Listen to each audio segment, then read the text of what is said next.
Shalom. It's wonderful to be back here with you all.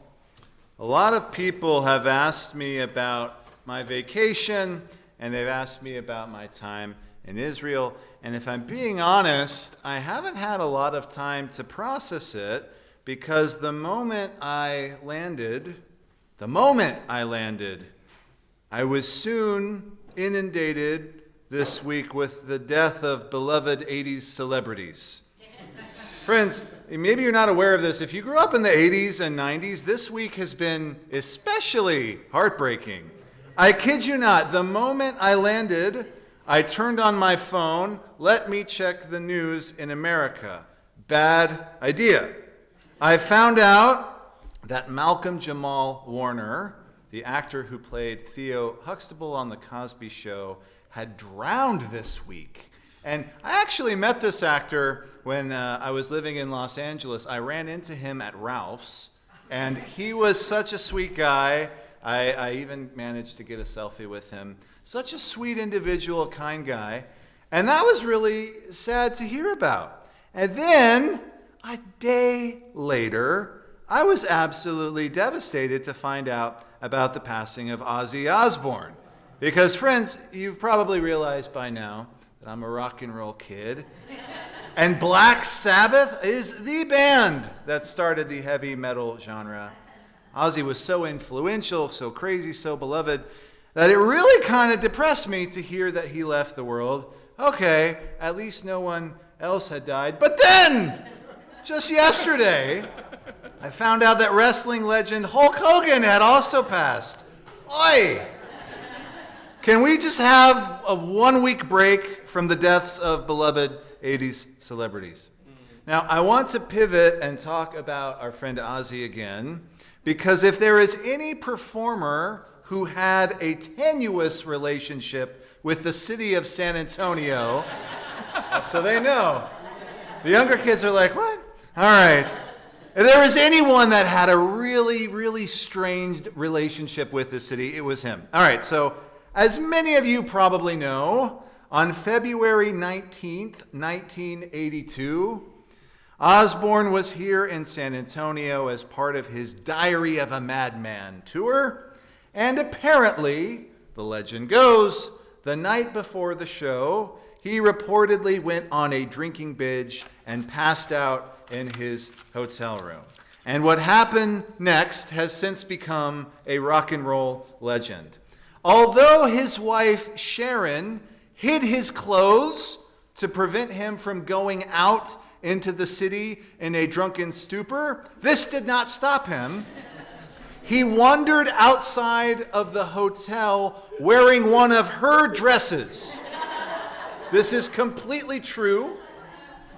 And while he was intoxicated and disoriented, apparently he mistook the Alamo cenotaph. Now this is important. Most people think it was the Alamo Chapel. No, not that this is any better. It was the Alamo cenotaph. He thought for some reason that this was a restroom, and he, urinated on it. Now, obviously, this act was seen as an enormous insult. The Alamo is, of course, one of the most revered sites in Texas history, American history. It's a symbol of our state's fight for independence. It is sacred. San Antonio residents, particularly veterans and local officials, were outraged, and rightfully so. Ozzy was arrested for public intoxication and banned from performing in the Alamo City for over a decade.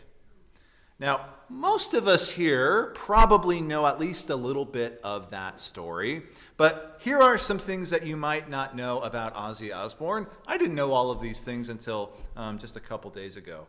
Ozzy remarried his wife Sharon in a Jewish ceremony officiated by a rabbi. While Ozzy Osbourne himself was not Jewish, his wife Sharon is the daughter of Don Arden, an English music producer, and she grew up in England in a Jewish observant home. Now, Ozzy apparently was nervous about having a rabbi officiate his wedding renewal, but once the rabbi came out with a Kiddush cup saying, quote, "In Judaism, wine is a symbol of joy," Ozzy perked up and said, "I like this guy." Ozzy has continually aligned himself and his ideals with the Jewish people. In fact, in February of 2024, he denied Kanye West permission to sample Black Sabbath's Iron Man song because he said about Kanye West, quote, "He is an anti-Semite and has caused untold heartache to many." Just this summer, Ozzy was outspoken about the criticism of Israel, recently calling for the Irish band Kneecap to lose their U.S. visas following their anti-Israel performance at Coachella. Now, at this point, usually people begin to think, what the heck does Ozzy Osbourne have to do with Shul? Well, this week, we conclude the book of Bamidbar, the book of Numbers, with a double Torah portion, Matot and Massei. These Torah portions are rich with the themes of speech, repentance, journeys, and spiritual preparation. In Parshat Matot, we begin our Parsha with the laws of Nedarim, which are translated as vows. And the Torah tells us in Numbers 33, quote, "If a person makes a vow to Adonai, they shall not break their word." Now, what exactly does this mean, and how are we supposed to interpret this concept? Well, I think we are supposed to learn in this parsha that words and what we say matter. Our actions matter. Our promises matter. What we say shapes our reality and our relationships with God as well as with each other.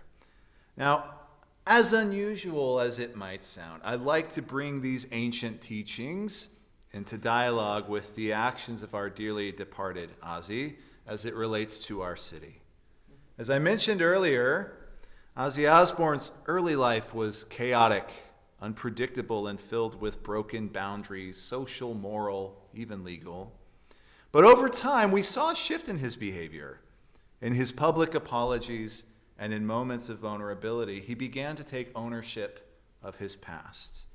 He acknowledged his mistakes and he tried to do better.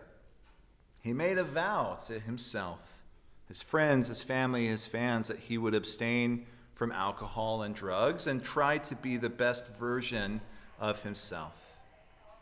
And after several attempts, many mistakes, and after falling off the wagon over and over, he finally was able to achieve the sobriety that he desperately fought for. Ozzy honored his vow, and that is a holy act. He's quoted as saying, quote, "I try to be a better person today than I was yesterday." But the story doesn't end there, my friends. Not for Ozzy, not for the Alamo, and not for the city of San Antonio. So I didn't know this, but I found it out. In 1992, a decade after the incident, Ozzy returned here to San Antonio to make amends.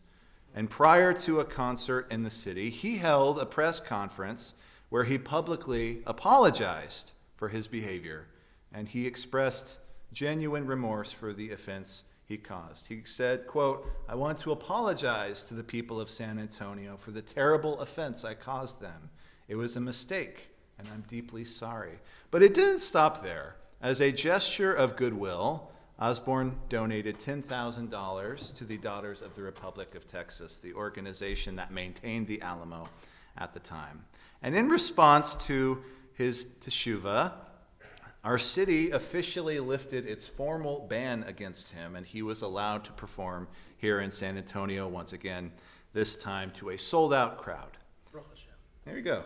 Years later, in 2015, Ozzy revisited the Alamo grounds with his family to learn and appreciate the site's profound history, openly demonstrating humility and understanding. And he apologized again for his actions, reflecting that the time in his life when the incident occurred was full of darkness and trauma. Ironically, the story still doesn't end there. Earlier this week, this was really profound to see, the Alamo officially released a statement on the news of Ozzy's death. Quote, At the Alamo, we honor history in all of its complexities.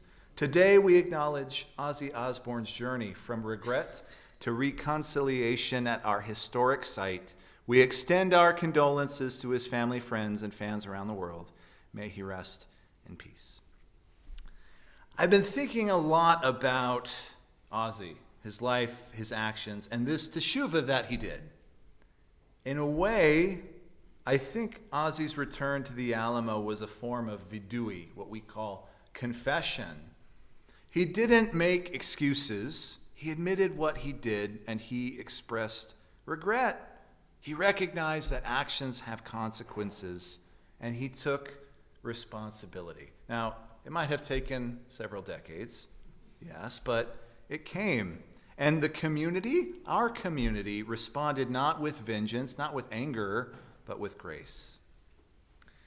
Dear friends, isn't this what we ask of God? Isn't this what God asks of us? Our tradition teaches that taking a vow to seek forgiveness is not weakness, it's strength. It takes courage to go to someone that we've hurt and to tell them, I'm sorry. It takes honesty to admit when we were wrong. And it takes deep spiritual maturity to ask, can you find it in your heart to forgive me? So friends, tonight, I want to ask you this question. What is your Alamo? I doubt you did that, thankfully. But what mistakes or what regret do you carry? What relationships do you have that need repair? What actions can you take, not tomorrow and hopefully not decades from now, but what actions can you take today to begin the journey of teshuvah?